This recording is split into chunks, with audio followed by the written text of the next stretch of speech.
This is going to be so much fun. Oh, I'm looking forward gosh. to this I'm so not. much. Good to be back on Table Talk. I am Mo Lightning. He, of course, the WWE Hall of Famer. Devon, how are you, sir?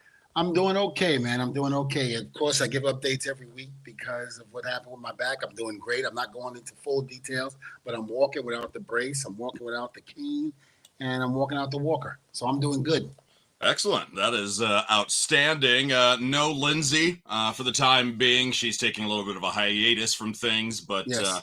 hopefully she'll be back sooner than later. But we do have another female presence on the show, somebody that I know you are so excited to have on the show. Well, yeah, ladies and gentlemen, oh boy, this young lady actually asked me to be on the show many times, and I said no. And I meant no, but due to the fact that Lindsay had to take a little hiatus because she had to take care of some problems, some personal problems she had to deal with, family wise, that she's taking a little hiatus. That's it. So, ladies and gentlemen, without any further ado, my wife Taylor. I expected a little bit more excitement from you there. Well, you have no idea because now I gotta be good on the show now because of the fact that if I say something wrong or what have you, I gotta hear it up until the time I fall asleep. So if I don't have any gummies, to take before I go to bed, it's gonna be a long night. Well, welcome, Taylor. It's great to have the better half of Devon's life. Why have you wanted to be a part of the show for so long? Because this is like his baby.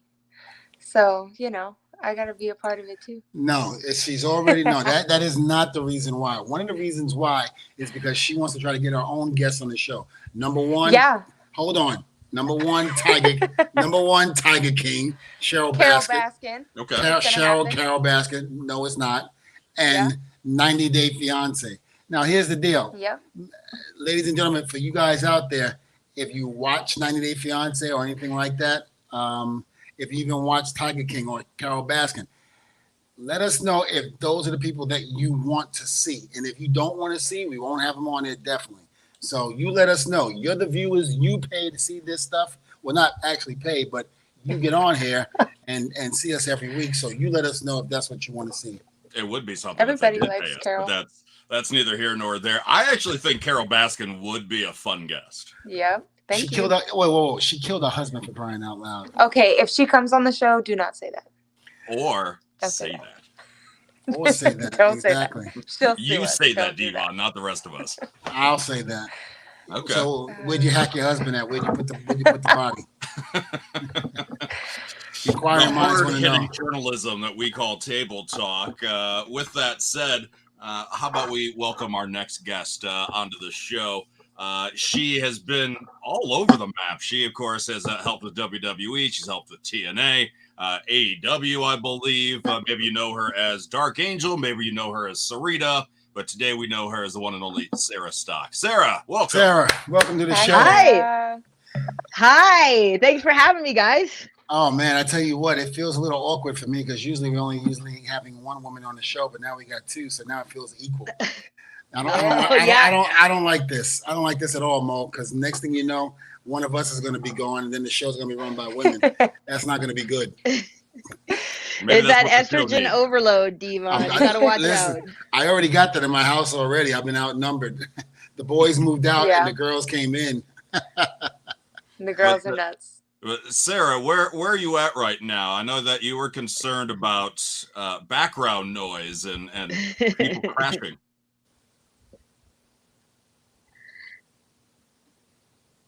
Well, you'll have to excuse me. I think my Wi-Fi is pretty sketchy. I don't even know if you guys can hear me right now because you guys were cutting out a minute ago. But okay, right on. I'm in Mexico City, in a dojo, Bandito's gym. I'm living here with about 15 other dudes, and I've got a ring and a gym right outside the door pretty much. So, it's pretty much my ideal situation. Oh, man, I tell you what, I'm jealous. I'll be honest with you. I mean, you got a ring, you got a gym. I mean, what can you surrounded by dudes? He would love that. I mean, oh, my God. Yeah. Wait a second. Without the dude part, okay? without the D part. I'm sure there's some women there that's helping you out. Now, let's tell everybody why you're there, because you retired from pro wrestling, but fill in the blanks now. Well, I'll tell you, Devon, actually, I never retired, and I never retired on purpose because I know how this goes. I did have some final matches like 7 years ago, and I have decided to get back in the ring. So I came down to Mexico where I kind of got I'd say I got my start in wrestling, and I decided to come back to my roots, so to speak, to train and to get ready to go again. So let me ask you this, basically, like I remember talking to Road Dogg right before I left TNA and getting ready to come back to WWE. And he had mentioned to me when I spoke to him, he says, man, this new generation, they hit hard. He was like, good God. Now, do you feel the same way with the women? Now, knowing what we know about in terms of like WWE women, I mean, we know Charlotte, Bianca, and all of those young ladies, they hit very hard. They hit hard just as hard as the men do. Do you find the same way now in Mexico and other places that you're going to be going to? Well, that remains to be seen. I'm not getting back in the ring until the 29th of April, so I have almost 3 weeks left to prepare. But just from training, I would say, it's rough. It's a tough go, and the women are extremely tough. But I wouldn't say that's any different than when I was wrestling before. I think, especially as women, we're forced to go a little harder and hit a little harder just to give ourselves that credibility, and it's a constant state of trying to prove ourselves. I mean, listen, I give you and everybody else from our generation credit. I'd rather stay back in the Attitude Era where they barely didn't want to touch you and hit you, even though we made it look good, but still we didn't like the physical aspect of, oh God, I give you credit. My body's killing me. Yeah, well, I hear you. I hear that for sure, because it's not the same. Definitely, it's been such a process. Since I've gotten to Mexico, it's just been. I think I've been here 3 or 4 weeks already, and it's just one thing after another. I've been getting sick, my throat's been acting up, and then my stomach, and then my knee gets banged up, and I'm full of bruises, and it's just like, wow, I almost forgot how tough the preparation actually is, but I'm being reminded every day. Anyone who's trained to do this knows that it's not an easy road, and even more when so many years have passed. It's been 7 years, so definitely challenging, but I'm giving it my all, Devon. You know me, I'm not planning to show up in any kind of half-assed way here, so I'm giving her. Well, there you go. I mean, you sent me some pictures on Instagram that basically I didn't even know we took. I guess there was an because I can't use it because I'm using my phone to actually do the show, or I would hold it up in front. But there was a picture of me picking you up in the ring, and we were celebrating over something, but I don't remember that picture. What took place? Can you recharge my memory on that? I don't remember exactly. All I remember is that you had me over your shoulder and you smacked my ass. It's a long time before you, Taylor, so don't worry about it. It's okay. It was back in like 2009, 2010 or something, but it was all part of the show. And I think I still have a bruise to this day. And I don't remember. It's so funny how like the memories just kind of all blur together. And if it hadn't been for that picture, I probably wouldn't even have this memory, But there's something. I must have been egging you on throughout the show, and I think you had enough by the end of it. That's enough out of you. Oh, well, we definitely had some good times in TNA, and I remember so many great matches that I remember having, Bubba and I, and then probably I think me and Pope D'Angelo facing LAX, Hernandez and Homicide, and so Anarchia. Anarchia, thank you. Yes, Anarchia. I can't remember the guy's name, but Anarchia. Yeah. I remember so many good matches and so many spots where I remember Pope tried to kiss you, and you were like, "Nope, that ain't happening." You always tried to put that in there. Yeah, he always tried to worm his way in with a little kiss spot along the line. Yeah, I wasn't having it back then. I still probably wouldn't be having it today either. That's great. Now, let me ask you a question. Now, you've been gone from WWE as a producer. How was it making a transition from being in the ring as talent to working backstage as a producer? Oh, parts of it were really easy and simple because I was kind of in a spot where I was ready to get out of the ring. I was ready to do something else, and it was such an awesome opportunity, and I was really excited about it. But I think the hardest part was you go from being in a locker room and having all that camaraderie, and now all of a sudden you're going and you're working not only with newer talent, but also some girls that have been your peers in the past, and you kind of have to balance that. It's a tricky balance between, trying. It's not like you can't be friends anymore, but you have to take on a different role in the company. And I think I struggled a little bit with that, with the girls and the guys, because these are people that I've worked with for years as peers. And so that part was a little tricky. Yeah, now you got to tell them what to do. Now you got to tell them what to do. I think the most hardest part for me was, and because I definitely understand what you're saying, me coming in from talent to producer, and now all of a sudden Matt and Jeff Hardy, who we created a history and do that. Now I'm like, hey guys, listen, let's go over this match. Now listen, this is what Vince wants. This is what you got to do, and blah blah blah. And if they don't agree with it, it's like it puts you on the spot. You're like, because sometimes talent can get upset because they're not happy with what they have to do. So there's a little bit of rift there, and you have to go back and forth. You go back and forth with, it would either be John Laurinaitis, or you go to Vince and say, listen, they, these people decided they don't want to do this, or blah, blah, blah. How can we make it better? So forth and so on. Or sometimes, Vince gets in that mood. Damn it, they're going to do what I tell them, or they're fired. So it's like, you have to go. It's like, what do you do? You're like, listen, guys, I hate to be the bearer of bad news, but he's not budging. Because everybody, Vince has his vision, as we know. He has his vision of what he wants done. Sometimes it works, it plays out tremendously. And there's other times where it's like it might go south because maybe talent, doesn't want to put its all into it, but it falls on the producers. Did you work? No, you're totally right, Devon. I mean, it's that. No. Sorry, please, go ahead. continue. I think I might be have a second behind you here with this crappy Wi-Fi. Go ahead, Mo.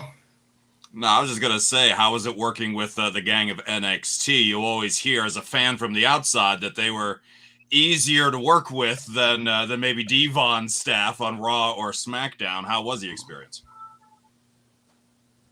I don't necessarily think it was any easier or harder because a lot of the talent that I worked with in NXT got called up to Raw and SmackDown around the same time that I did. I was only there coaching with NXT for a year, and then the next 5 years I was producing on Raw and SmackDown. So, the difference, of course, is that there are a lot of talent in NXT who are newer to the business and just really, they're like sponges and willing to listen and soak everything in.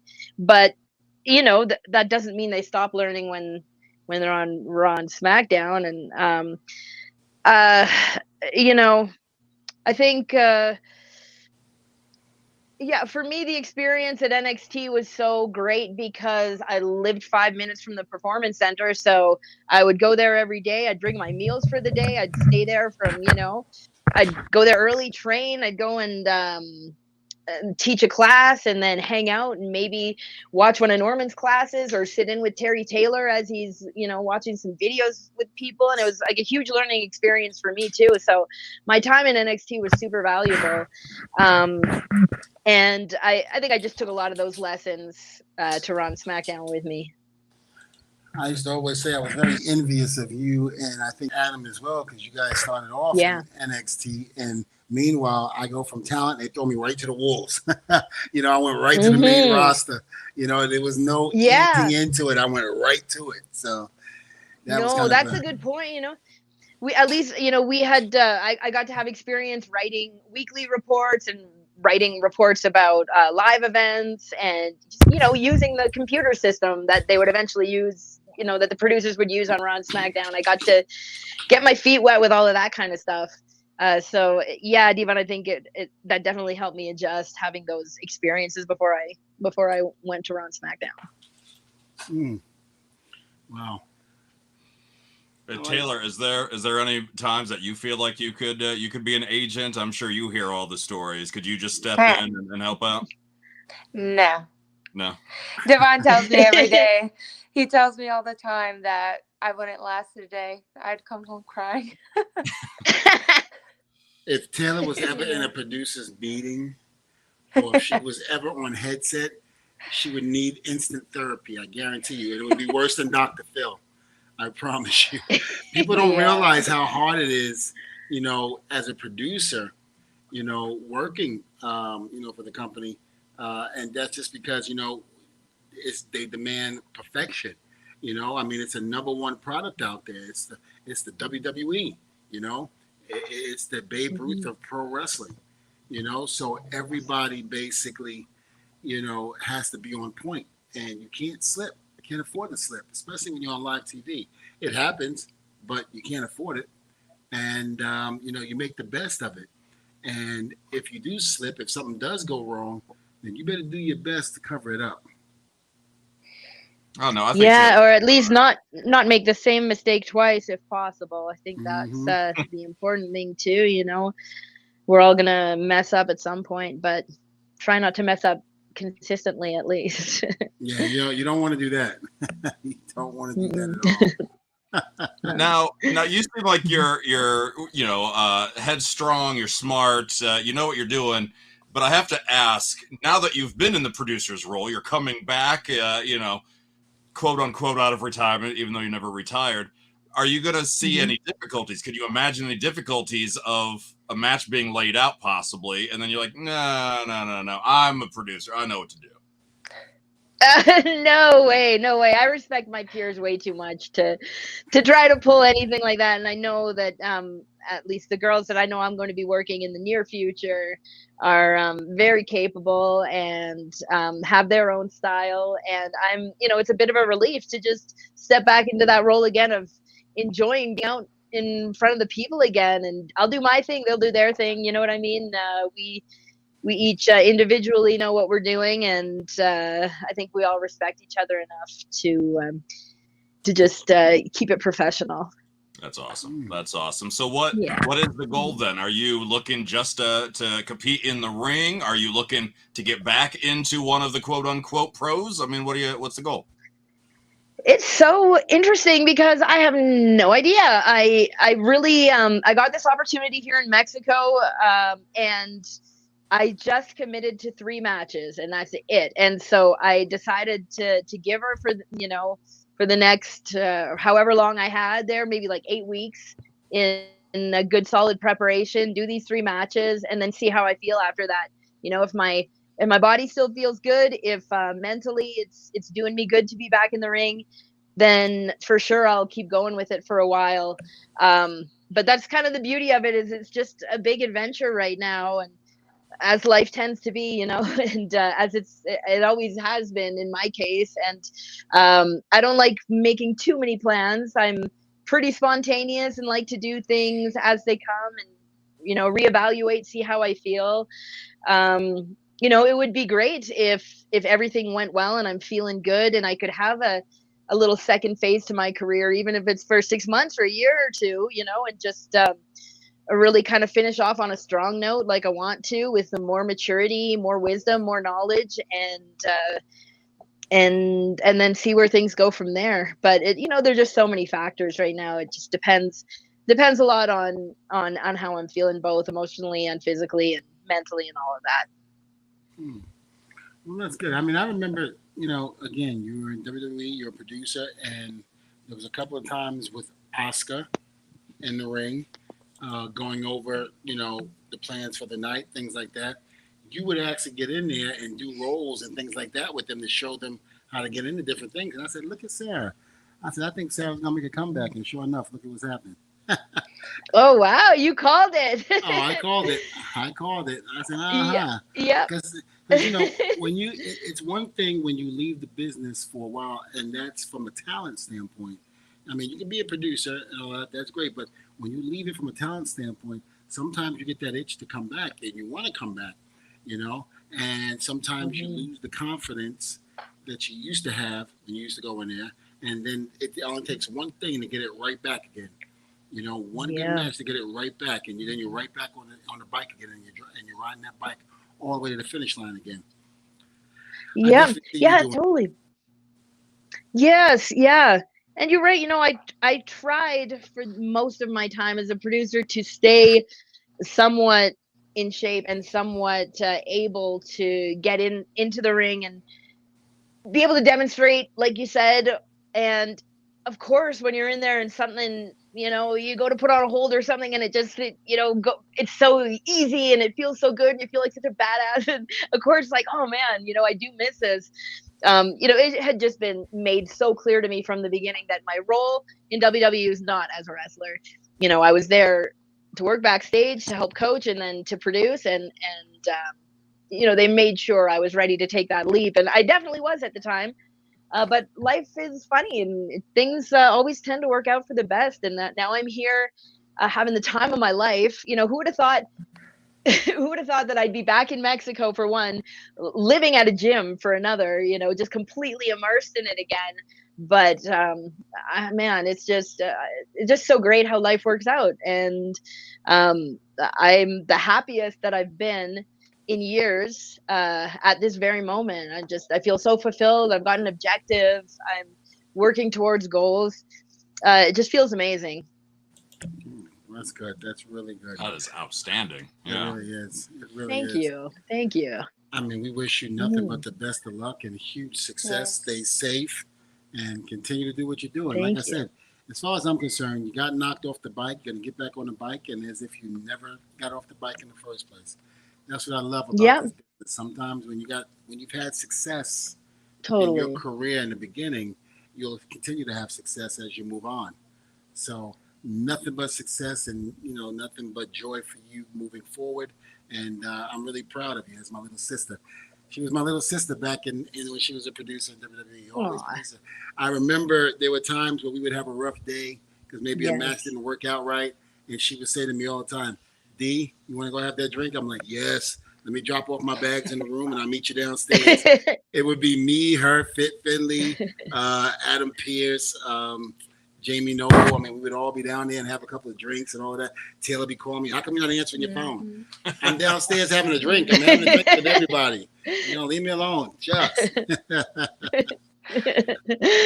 Oh yes, yeah. Thank you so much for that. And yeah, those were some of my favorite memories from working there too. Just the hotel bars, That's what a great way to relax after after a stressful day, just with people that understand you. And the one thing that I really loved about working on Raw and SmackDown was having that locker room again. Like I said, how much I miss the camaraderie. But then when I have it's like my brothers with me, and like you say, there's you and Fit and Kidman and Adam and when Dean was there and Arn, everybody, and everyone was just so accepting and loving of me and supportive and super cool. So I got to say that's the one thing I just miss so much is just the daily interaction with all of you guys, because you really made my life easier there. Well, you made our lives easier. I can tell you that, and a lot happier. Let me tell you. So thank you. Thank you. I think that we did that with each other. I just wish we would have had a camera following us around. Oh, geez. How many tears does Sarah have in her body? I'm kidding. It wasn't that bad, but every once in a while you can get to you. So we've been talking a lot about the wrestling. Of course, we brought Taylor in and talked about some of the guests that she wants to work with, Tiger King and 90 Day Fiance. What do you do to unwind? What do you watch? I don't watch much of anything, honestly. I'm more of a podcast listener. So I don't watch much TV at all. I like working out. I like, being in the gym and either putting on some Pantera, listening to some good heavy music to de-stress, or I'll, if it's late at night and I'm cooking or cleaning or whatever, throw a podcast on and just zone out and relax. Okay. All right. What's your best dish? What's your signature? Oh, geez. Well, if I'm not watching what I'm eating, I make a great fettuccine Alfredo from scratch. I don't make the noodles myself, but I make the sauce myself. Yeah. Forget that. I mean, but yeah, I make a really good pasta dish. That one. And what else do I do great? Almost everything I cook is only stuff that I would eat, like it's just typical, like eggs or salmon, or, I do a lot of like rotisserie chicken that's already bought and cooked. So I don't have to worry about cooking the chicken. If that counts, I can tear up a chicken really good to, throw it on a salad or something. But yeah, everything's very basic. You want to talk about cooking? Talk to Taylor there. She sent me away from their house so many times with just like, oh my God, the most amazing desserts. Like, she is the baking queen. I don't know if you know that, Mo, but if she hasn't baked for you yet, oh my God, just incredible. Poor Sarah. She probably gained 10 pounds staying at our house for a few days. Yes, I know. I don't know how Devon does it living with you. I don't eat it. He struggles. I don't eat it. He struggles. I do not eat it. Yes, he does. Do not eat it. Yeah. Well, Sarah, listen, we want to thank you for coming on the show. We know you have things to do, matches to get ready for, preparations and all of that. Mm-hmm. Where can we find you on social media? How can we get in touch with you if we wanted to? Or see what's going on? Almost everywhere. Yeah, everywhere it's SS Dark Angel, like Sarah Stock Dark Angel on Twitter, Instagram, SS Dark Angel, Facebook, same thing. On YouTube, Sarah Stock, Dark Angel. So pretty simple, pretty straightforward. All right. And I don't know, you might convince me to come out of retirement after my back gets better in about a year. And I'm not taking any bumps, though. Do it. I only hit. I only hit the You okay? Yeah. Taylor's like, hold up. We haven't discussed this yet. No. That would be great to see you back in again, Devon. Yeah, you never and I'll know, stay in touch with you guys. And, Absolutely. Well, listen, thank you so much for being on the show. It was an honor and a pleasure to have you on. And again, much success to you in your second chapter in your life, going in that squared circle. I want you to stay safe. And if you ever need anybody to get the table or do a what's up, you just give me a buzz. I'll be right in Mexico. Right on. No, thank you guys so much. This was so cool. It's great to catch up with you. Devon, Taylor, you guys know I love you. You guys know your family to me. So thank you so much for everything. Great meeting you, Mo. And appreciate you guys so much. Hope to do this again sometime. You definitely will. Sarah. Thank you, Sarah. Thanks, Sarah. All right. And now I feel like I'm going to be in the middle here of conversations. Hi. In the middle of the conversations, and why would that be, Mo? I just feel like one wrong comment in the remaining part of the show is just gonna, I don't know, elevate some tension, and then I'll just be here while you guys go back and forth. Well, we're definitely not doing any Tiger King, and most likely we're not doing any Soldier Boy. In terms of, there's a character on 90 Day Fiance also called Soldier Boy. Yeah. No, we're not having. Okay, I didn't say. This is a wrestling podcast. Soldier Boy.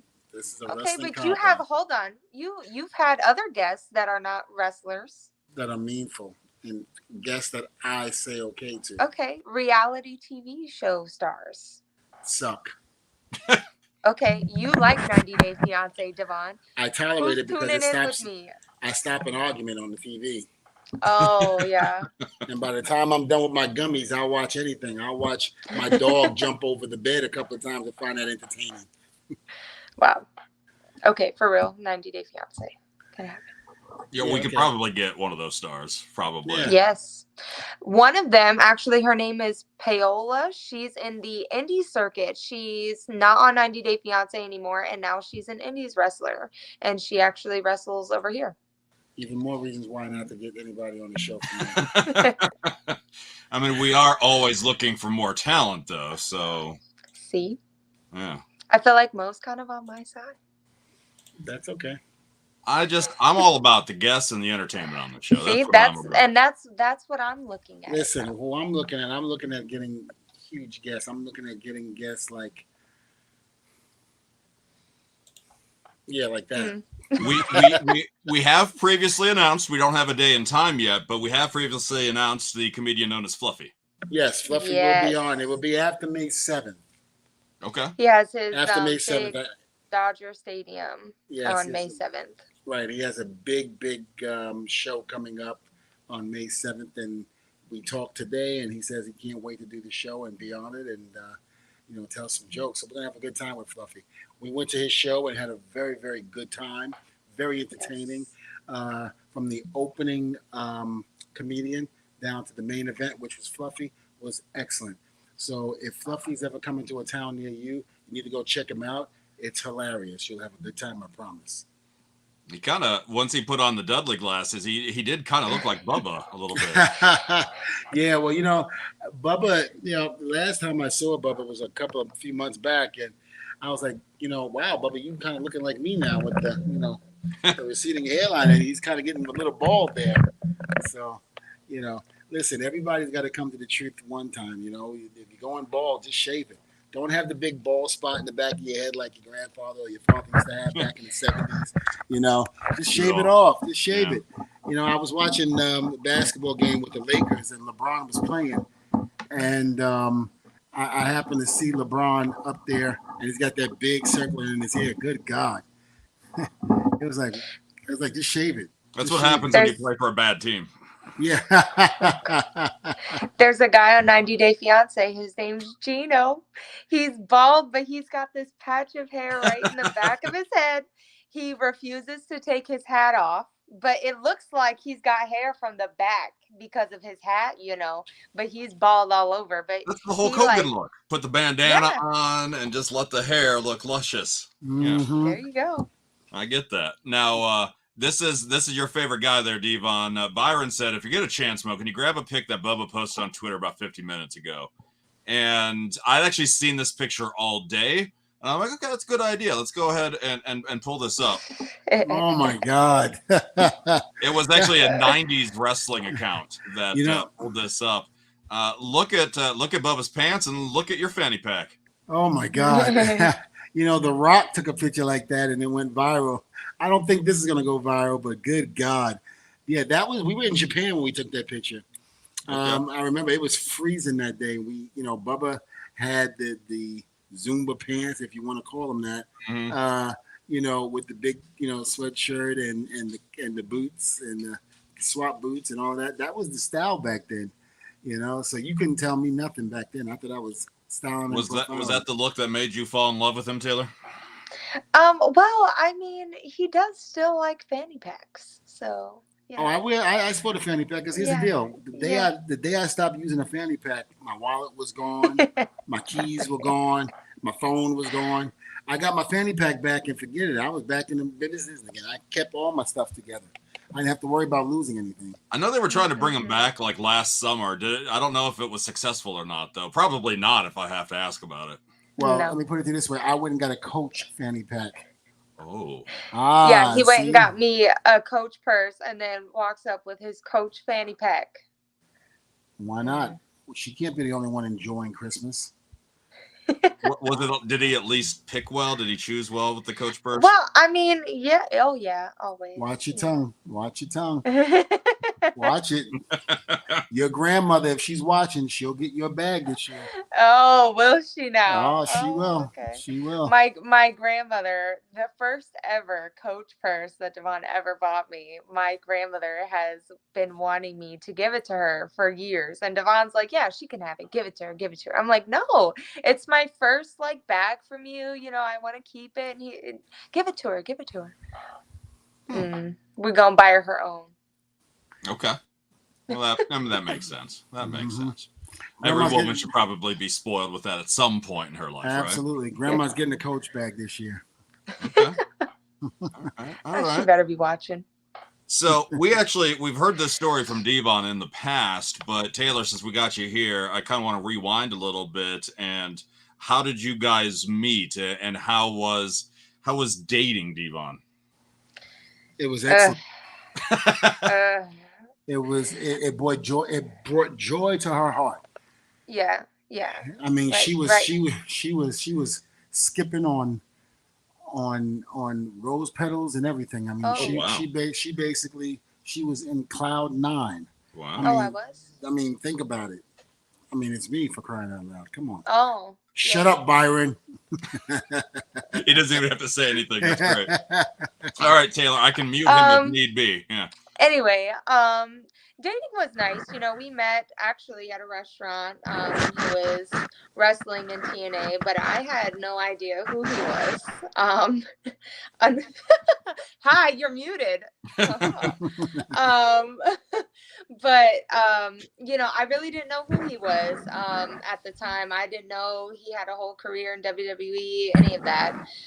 Dating him, you know, we had really amazing dates and a lot of time to ourselves before we had kids. So that was nice. We don't really get to do things by ourselves anymore without our kids. So, but you know, we got badass kids.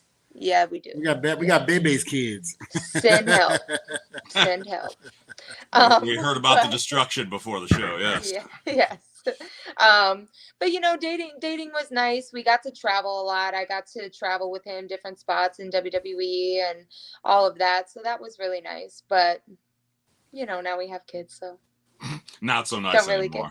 Don't get to really do that anymore. So no, so you didn't know who he was. You didn't know what he did for a living. So no. I assume that means you didn't have a lot of wrestling knowledge. Is that something you felt obligated to learn because it's funny because, you know, growing up, like I lived with my great uncle my whole life. He basically helped raise me and took care of me, and he loved wrestling.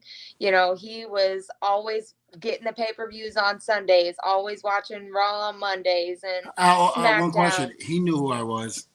He knew yes, who I he was. Did. He knew who I yes, was. he did. And then what? When you told him, let's go ahead and pause, sidetrack here. So when you tell him that you're dating Devon, what's his reaction? You know, he was kind of in shock, I guess I would say. But did he say why'd you settle for that one? Why didn't you go for The Rock? Go for who? Funaki. I don't. Yeah, that's it. Yeah, you should have said The Rock. Yeah. I thought you said Brock at first. I was like, huh?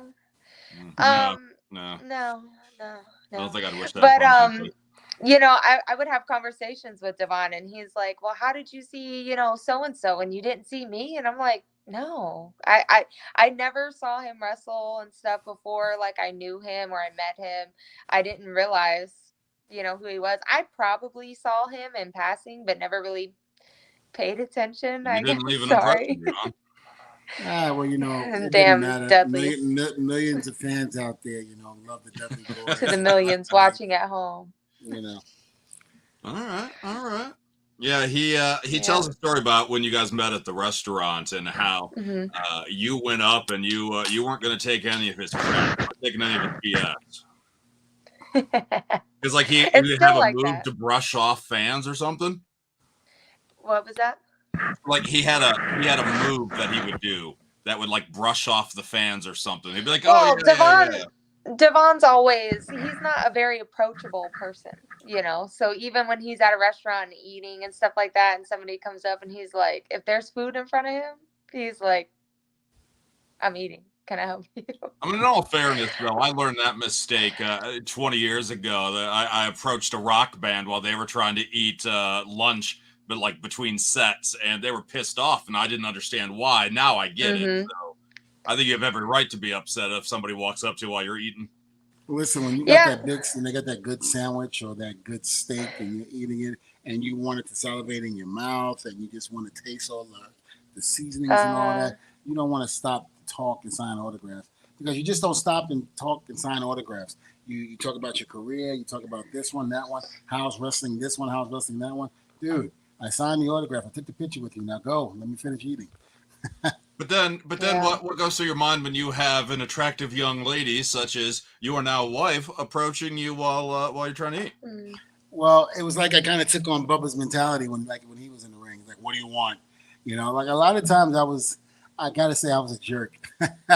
I was a jerk because I tried to prove that, I'm not looking at you. What do you want? I'm busy. I'm eating, So And his Mr. T voice. It got people away. Yeah, And, that Nana's watching. Nana's watching. What is that? That's my watching you. grandmother that we were referring to about the yes. purse. Yes, Nana's gonna get her purse before Taylor gets hers. All right. Wow. Anyway. So how's it been on your end, Taylor, kind of adjusting to his lifestyle, being on the road and being around the wrestlers? Is that a culture shock at all? No, not really. It was really fun, like getting to travel with him and stuff before before we had kids, and joking with everybody. I'm not even gonna go into stories. Devon might kill me. But traveling and joking. I know, joking with everybody, and just having a good time and getting to know everybody. At that point, everybody knew, me and him were dating and we were engaged or this or that. And, everybody kind of knew me by then, and I knew what he was doing, kind of thing. And then when I got pregnant, then we had to, slow down, like me traveling and stuff like that. And, he was on the road all the time. Like that for me kind of sucked, I guess, to say, because, when we had our first daughter, he wasn't really home that much. He had to travel constantly.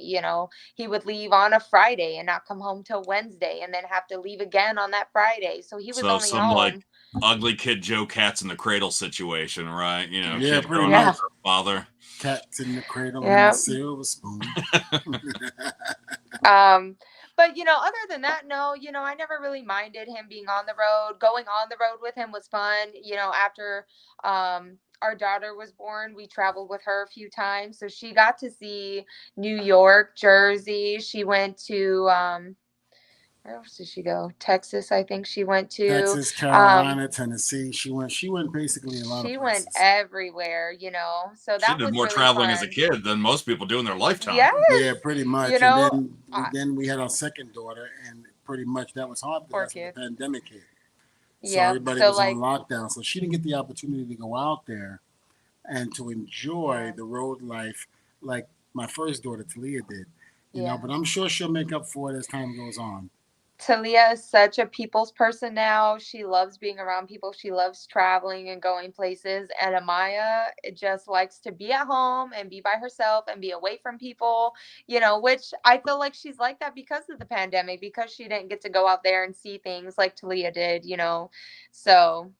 And that's the way siblings are too. A lot of siblings are radically different. So it makes sense. Now, let's say one of your daughters, and I'll start with Taylor because I'm sure Devon's got an opinion. But let's say they grow up and they want to go into wrestling. What do you say to that, Taylor? I want them to be whatever they want to be. I want them to do what they want to do. If I had to pick a kid, I know it's going to be Talia 100%. Talia is Devon recreated. Period. She loves going to the wrestling school. She loves getting in the ring and running around and exercising, and she calls them her people. Those are her people. She cries when she doesn't get to go to the school with Devon anymore. She loves it. Amaya could care less, but Talia loves it. Who is that? That's Anna. Oh God. She loves going to the shows and stuff, and like now she's Talia has gotten into, we have a Google Home thing, and she'll get up on it and say, okay, Google, play Daddy on YouTube videos, and she tries to look up Devon on YouTube, like his wrestling videos, and she'll sit there and watch him and go Daddy, go Daddy. Wow. And she watches him because she really likes it. Do you have a parental guidance on that, a control lock to make sure the ECW content? Yes, absolutely. Absolutely. That might be all wrestling in my house. I don't want my girls wrestling at all.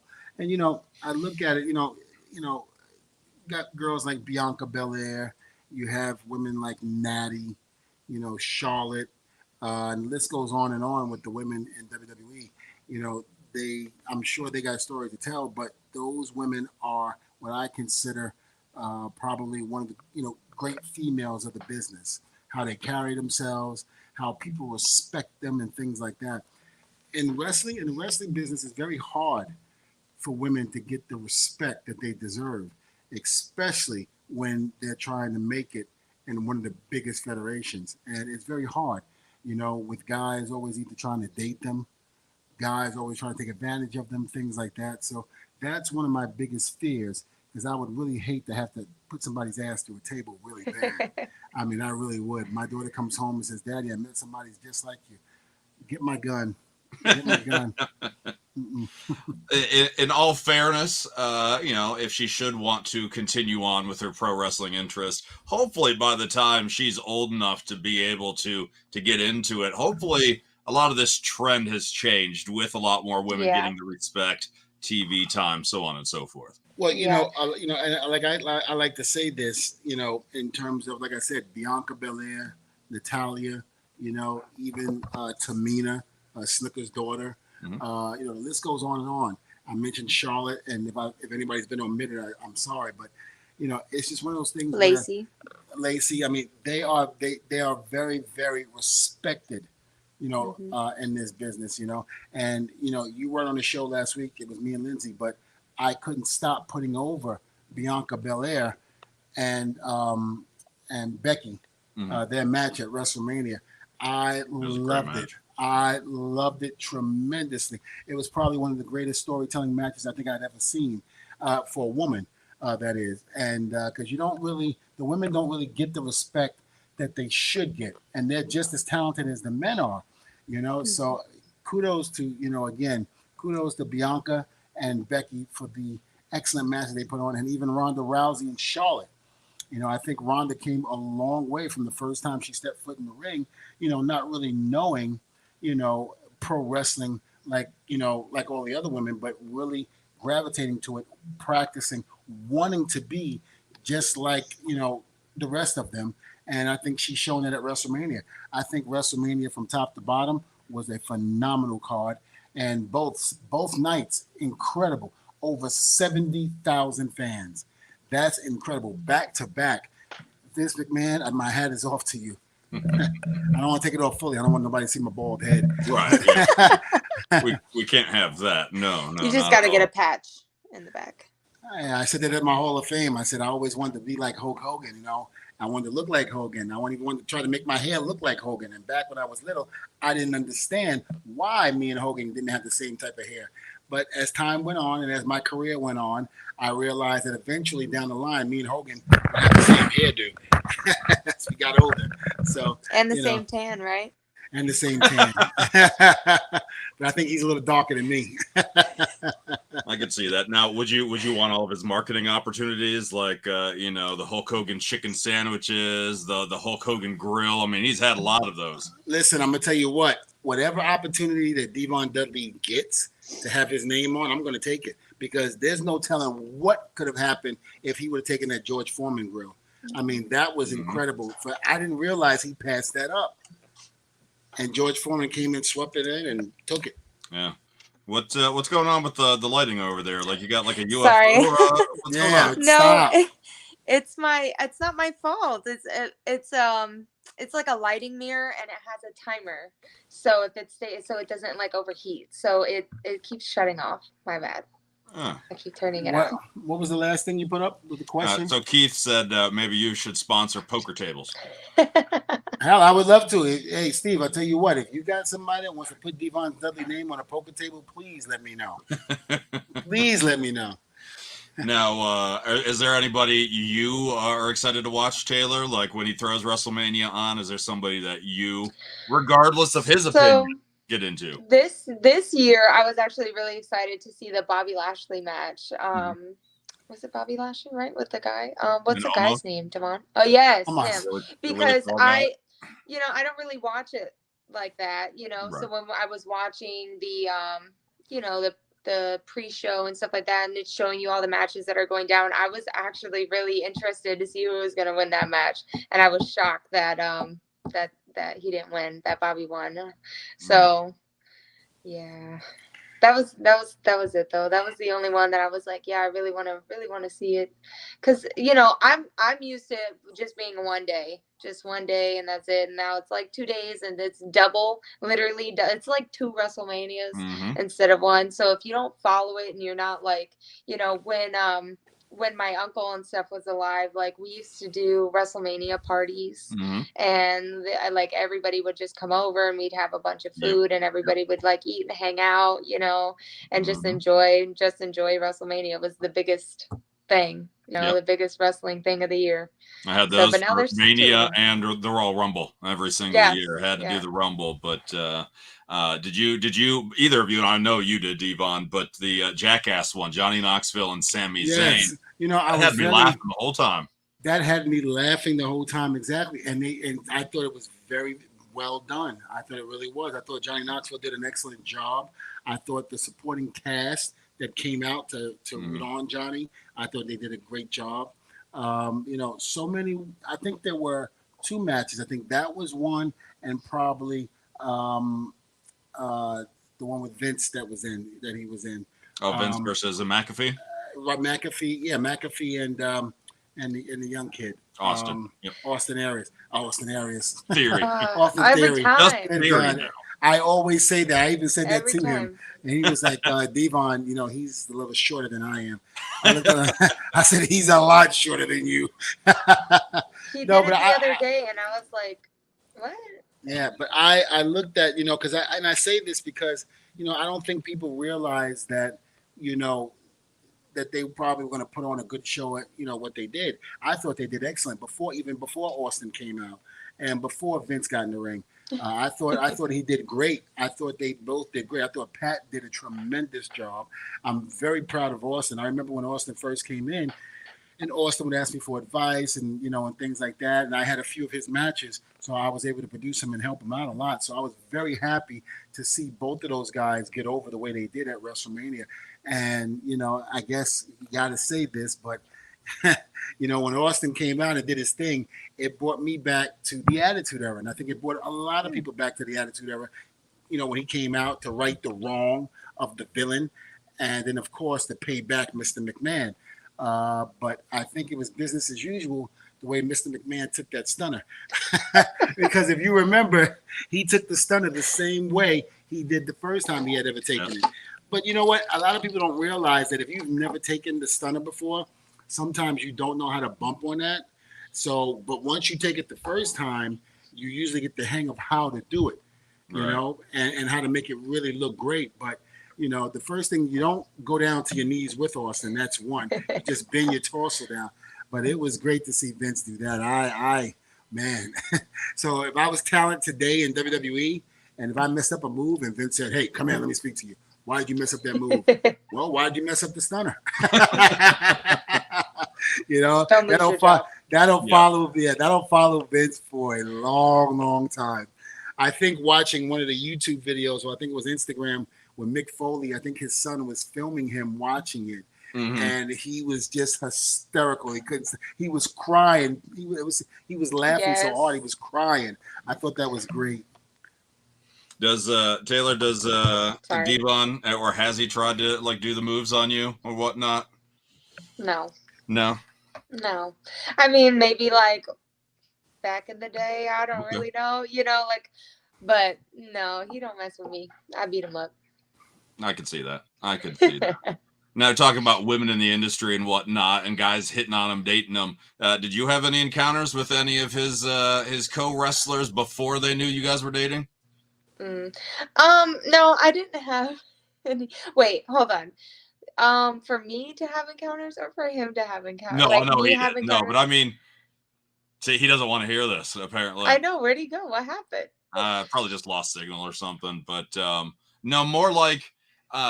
Because the guys can be a little, salivating backstage. So maybe they saw you hanging out, not knowing who you're with, but they maybe approach you anyway and say, hey, what's your name?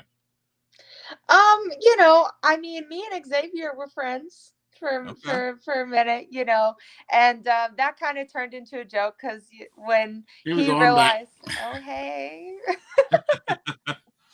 I was just talking about Xavier. Okay, this is what. Okay. Well, I mean, Mo, can you tell Devon what your question was? So, you know, the guys in the back can be thirsty, so to speak. So I asked if anybody had approached her before knowing she was there with you backstage. Oh, okay. Yeah. Yeah. So that's where the Xavier comes No. in, yeah. So you know, it just turned into a joke because Devon Devon and him were just playing, and then at one of the shows they were joking. It was like at a house show or something, and I can't really remember who started it. What If it was happened was Devon. Big E took his shirt and threw it in Taylor's direction, and you know they were all messing with me, and so they were just like, I was like, give me that shirt back, and I took the shirt and I threw it at him, and he was like, Taylor, I got this for you. You know how big he is in the ring, and you know he would do the thrust through it and all of that, and I'd be like, cut it out, Biggie, cut it out. She's with me. He's like, oh, that's even better. You know, and then Kofi did the old twerking thing, which I find hilarious. You know, here it is. You know, I'm trying to get underneath my skin, but yet he's making me laugh because Kofi is that type of guy where he makes you laugh and this and that. And you know, the New Day, we always had fun with those guys. I mean, whether it was in the ring or outside of the ring, we always had fun with those guys, and it was always a pleasure, man. I mean, it really was. And you know, to have somebody like Xavier look up to me.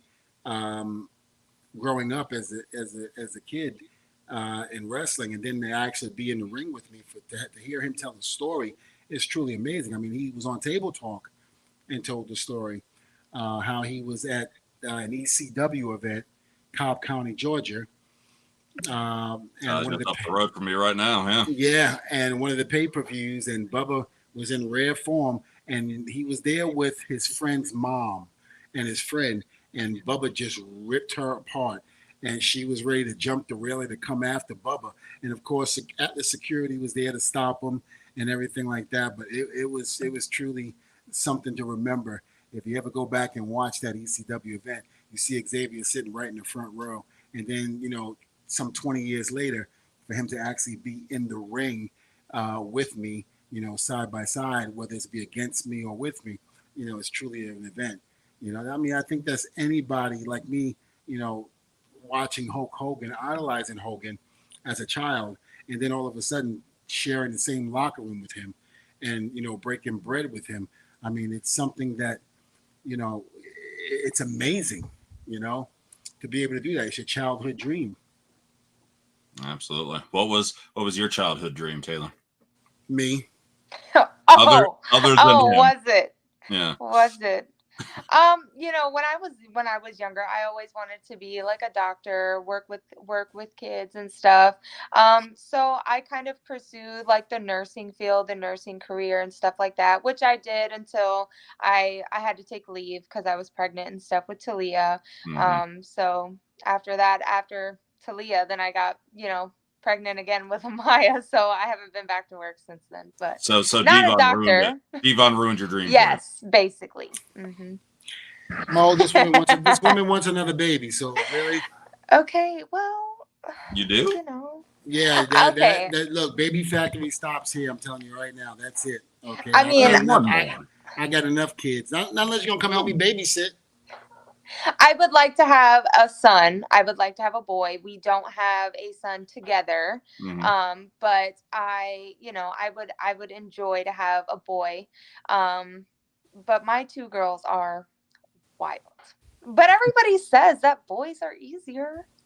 But with our luck, we would have another girl. Yeah. Yeah. So I'm not taking my chances.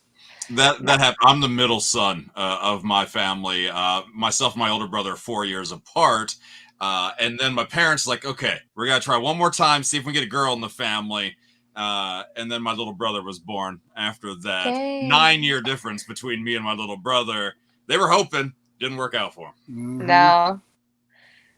Yeah, but isn't there technology now or something that allows you to be able to like you can actually like pick which gender you want. Yeah, things are so crazy. I don't know if it's that or different positions. Wow. I know Daniel Bryan. No, Nana says no way. She'll break the table. I agree with that. I agree with her. I agree with her 100%. I remember talking to Daniel Bryan, and he said that there was a book. This is before him and Bree had their last baby, and they both were with the company. He said that there was a book, Devon. He goes, "I'm going to give it to you, where if certain positions will determine the sex of the baby." And I was like, "Really?" And he was like, "Yeah." I was like, "I don't believe that." I was like, "I don't believe." He goes, "Devon, I'm telling you, it works." He was like, "That's what it was with our first one." I was like, "Oh," I'm like, "Wow, okay, well, can I get that book?" Needless to say, I never got the book. You got lucky because you got 2 girls now. Yeah, and boy, oh boy, oh God, did I ever get 2 girls? Well, on that note, we'll wrap things up here. I have to ask, Taylor, will you be back next week, or is that to be determined if Devon lets you? No, I'll be back. No, she will not be back. Yep. No, let me put it this way. She will not be back. I will be back. We will not have any Tiger King guests, and we definitely will not have a 90-Day Fiance. Working on Carol Baskin now. Okay, you're irrelevant right now. I gave the fans that watch the show an opportunity to say if they wanted to see any of those guys, and not one time did Mo put them up. So therefore, no, we want to see wrestling stars. We want to see people that don't matter. Excuse me. And there's 3 on that of us. note, we will stop the trolling. So that'll be it. Wow. Okay, Devon, there's 3 of us. Okay, so 2 against 1. Who wins? I got one thing that neither one of you have. That's a Hall of Fame ring. So there you go. I made my piece. That's I've got this ring. Okay. No, Hall of Fame ring is much more important. It is?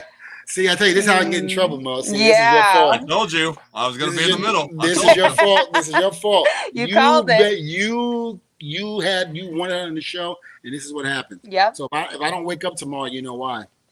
Right. Well, don't worry. We'll find your replacement next week. No, yeah, we could do that. I may not have a Hall of Fame ring. I may not have the wedding ring, but I have the ability to mute both of them. That's what I can do right now. You see the little X's on there? Yeah. So with that, I'm going to wrap this up. I don't know if Taylor will be back next week. I'm going to let them fight it out. Thank you for checking out Table Talk. We appreciate it. Thank you, guys.